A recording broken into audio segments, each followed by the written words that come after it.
Olá pessoal, antes de começar esta história que tenho certeza que vai tocar seus corações, gostaria muito de conhecê-los melhor. Por favor, comentem de que estado do Brasil estão nos assistindo e quantos anos vocês têm. É lindo saber que pessoas de diferentes lugares se conectam através dessas histórias que todos nós vivemos de alguma forma. Meu nome é Maria das Dores, tenho 58 anos, e hoje sou dona do ferro velho mais lucrativo de Campinas, interior de São Paulo.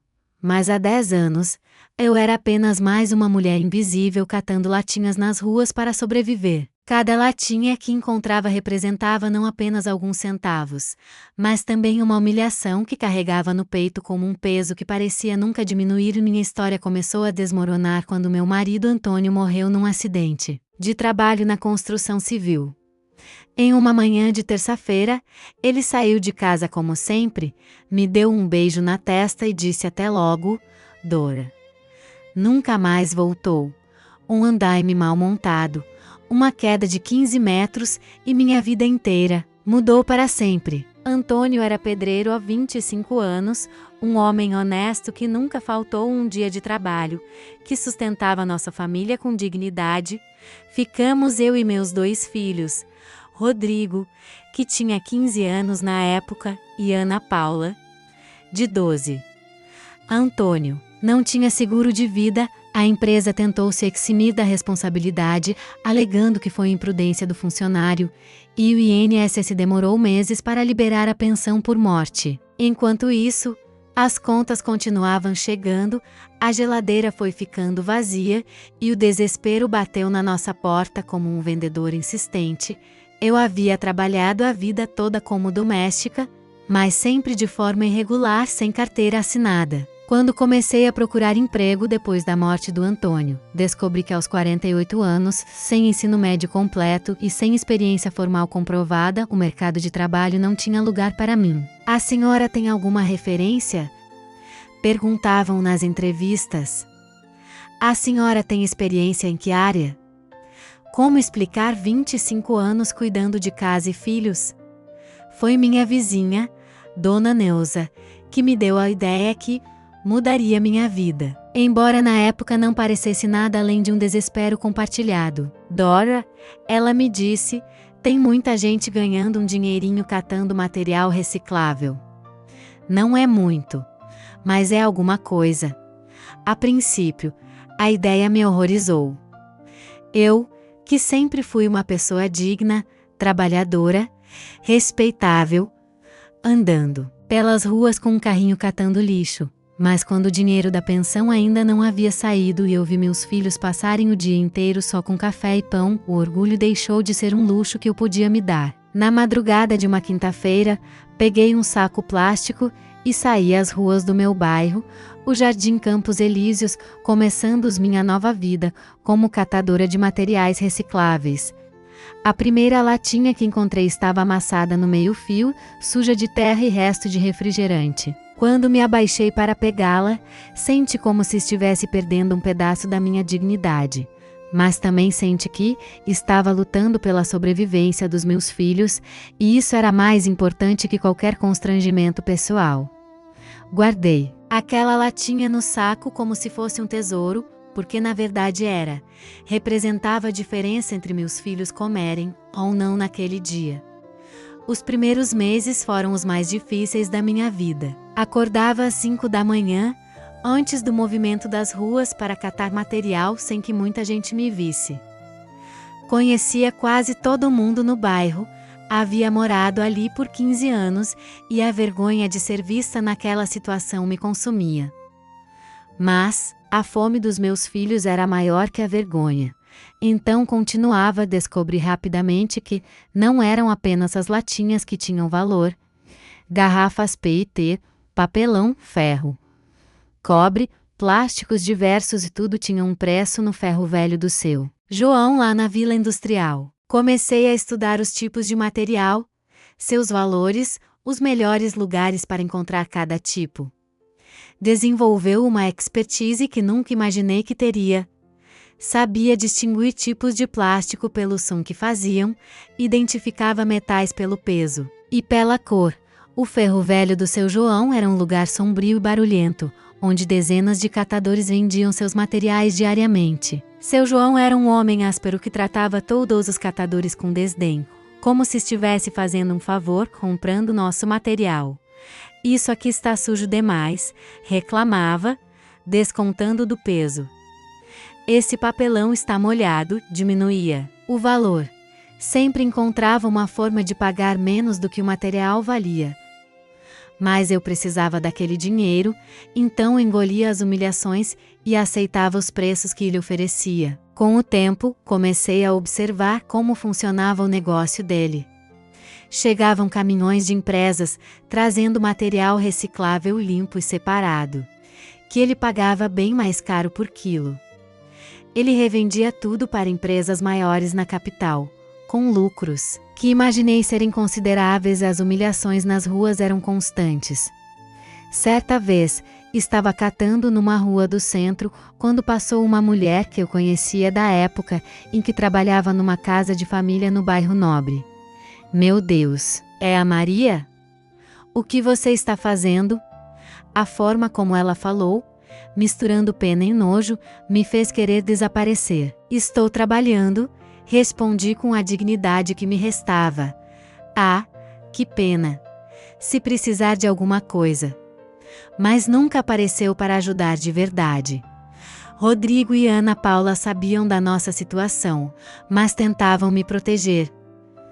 Mãe, eu posso trabalhar também, dizia Rodrigo, que estava no primeiro ano do ensino médio. Não, eu respondia firme, você vai estudar, vai ser alguém na vida. Isso aqui é temporário. Era uma mentira que eu contava para eles e para mim mesma, porque no fundo não sabia se conseguiria sair daquela situação algum dia. O ponto de virada veio quando comecei a perceber que muitas empresas jogavam fora material valioso simplesmente porque não sabiam que tinha valor ou porque era mais conveniente descartar que separar.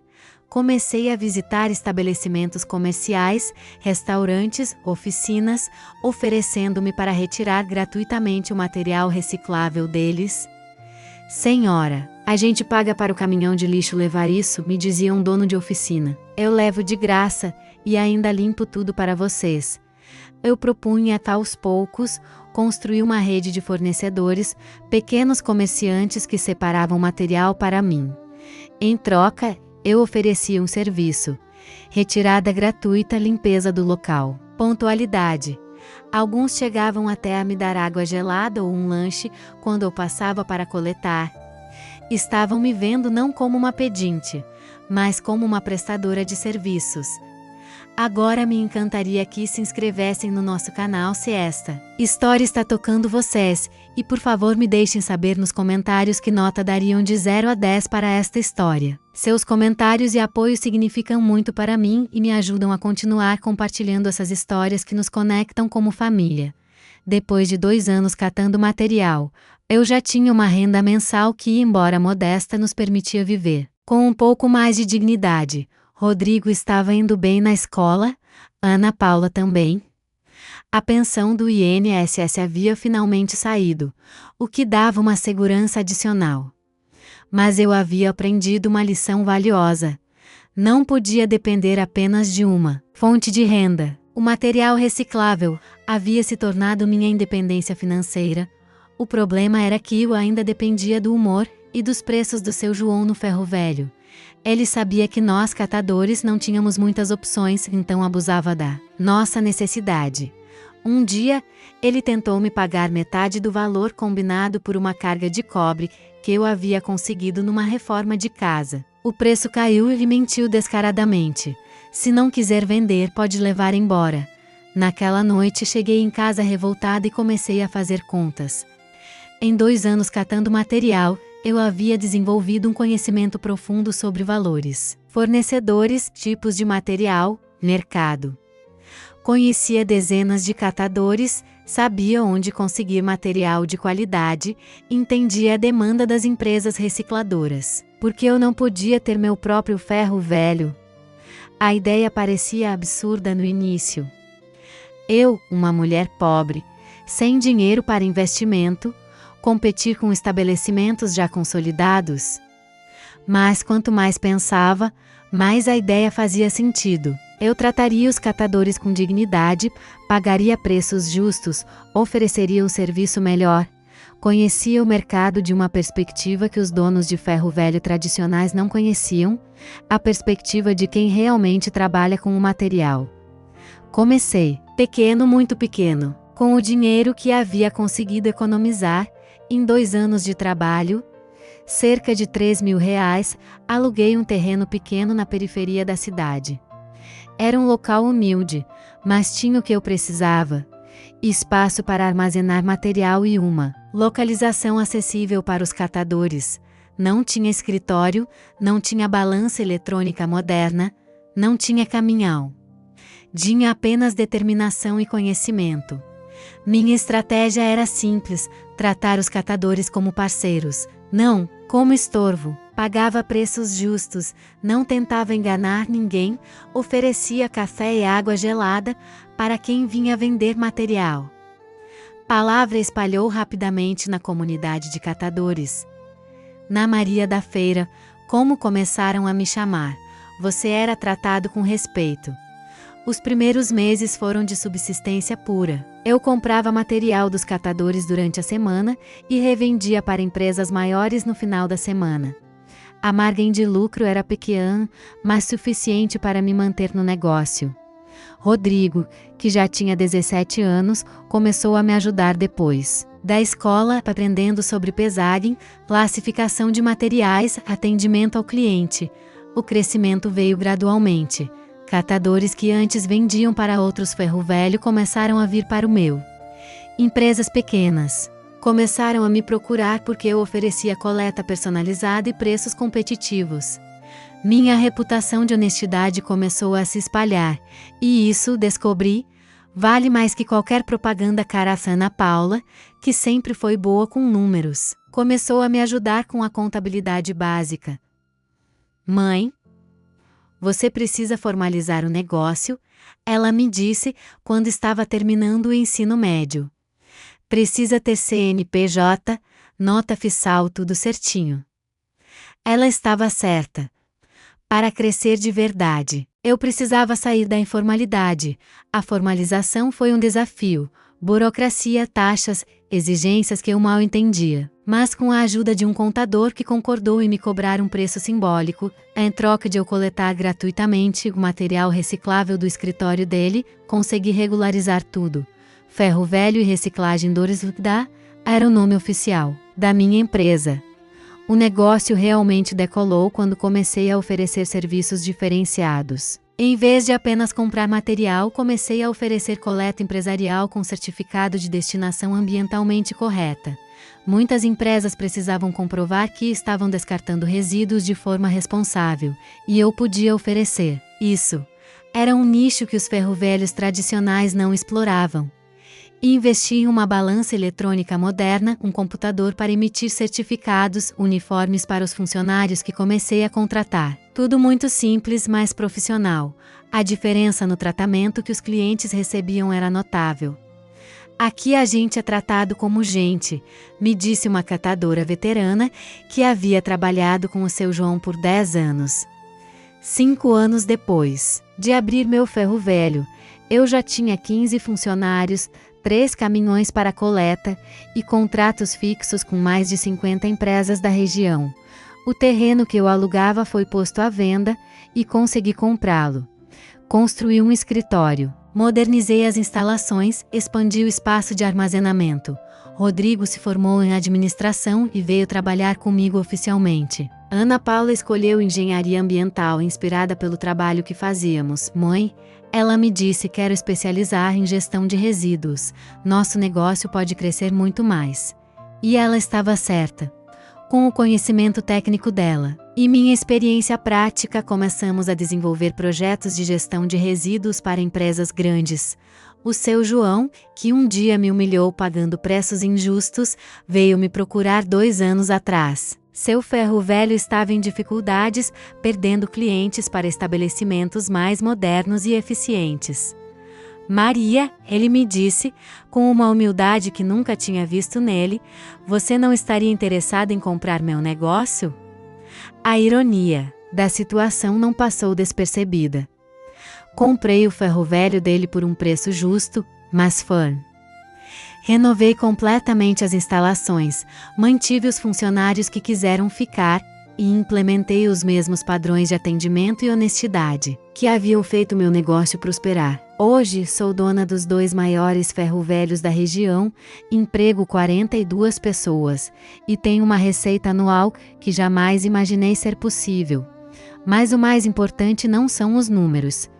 É o que represento para a comunidade de catadores. Muitos dos meus funcionários são ex-catadores que eu conheci nas ruas. Ofereço salário digno, carteira assinada, vale alimentação, plano de saúde básico. Trato todos com o respeito que eu gostaria de ter recebido quando estava naquela posição. Criei também um programa social no meu negócio. Uma vez por mês, oferecemos café da manhã gratuito para todos os catadores da região, independente de venderem material para nós ou não. É minha forma de retribuir para a comunidade que me acolheu quando eu mais precisava. Dona Maria, me disse um catador veterano, a senhora levantou a nossa profissão. Agora a gente tem onde ser respeitado. A transformação na minha vida pessoal foi igualmente dramática. Hoje moro numa casa própria no melhor bairro que podia imaginar quando era catadora. Rodrigo trabalha comigo e está fazendo pós-graduação em gestão empresarial. Ana Paula está terminando a faculdade e já tem propostas de estágio em grandes empresas ambientais. Consegui dar aos meus filhos o que mais queria, educação e oportunidades. Mas nunca esqueço de onde vim.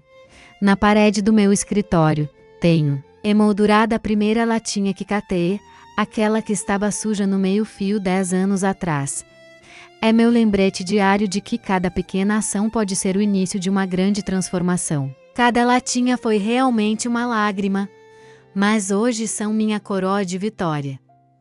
A empresa cresceu tanto que ano passado abri uma filial em Paulínia e estou planejando uma terceira unidade em Sumaré. Tenho contratos com multinacionais para a gestão de resíduos, ofereço consultoria ambiental e meu certificado de destinação é reconhecido pelos órgãos ambientais do Estado. De catadora humilhada a empresária respeitada, uma transformação que ainda me surpreende quando paro para pensar. Recentemente fui convidada para dar uma palestra sobre empreendedorismo na Câmara de Vereadores de Campinas. Quando subi ao púlpito, lembrei-me de todas as vezes que fui invisível nas ruas, catando material enquanto as pessoas desviavam o olhar. Meu nome é Maria das Dores, comecei e há 10 anos eu era uma das pessoas que vocês fingiam não ver nas ruas da nossa cidade. A plateia ficou em silêncio absoluto. Contei minha história, desde as primeiras latinhas até me tornar uma das empresárias mais bem-sucedidas da região. Não vim aqui para impressionar vocês com números, disse. Vim para lembrar que atrás de cada pessoa que vocês consideram invisível pode estar o próximo grande empreendedor da nossa cidade. O reconhecimento oficial veio no ano passado, quando recebi o prêmio de empresária do ano da Associação Comercial de Campinas. Na cerimônia, estava elegante, com um vestido que custou mais do que eu ganhava em um mês como catadora.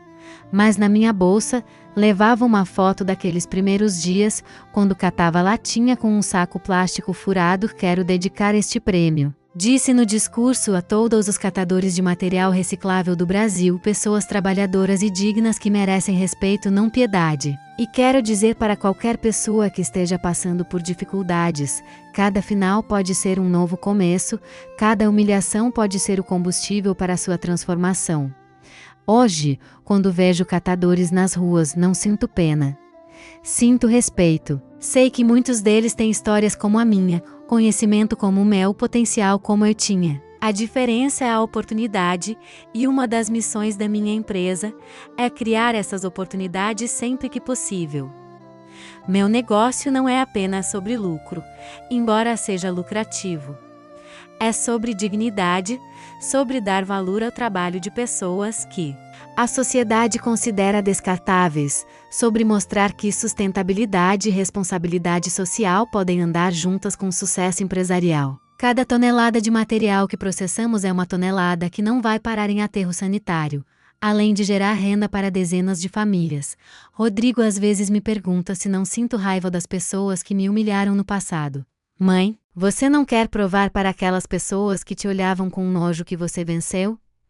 Minha resposta é sempre a mesma: filho, meu sucesso não é uma vingança contra ninguém. É uma vitória para todos nós que acreditamos que é possível recomeçar quantas vezes for necessário. Ana Paula, que está fazendo estágio numa multinacional alemã, me disse recentemente: Mãe, quando conto sua história para meus colegas de faculdade, eles ficam impressionados.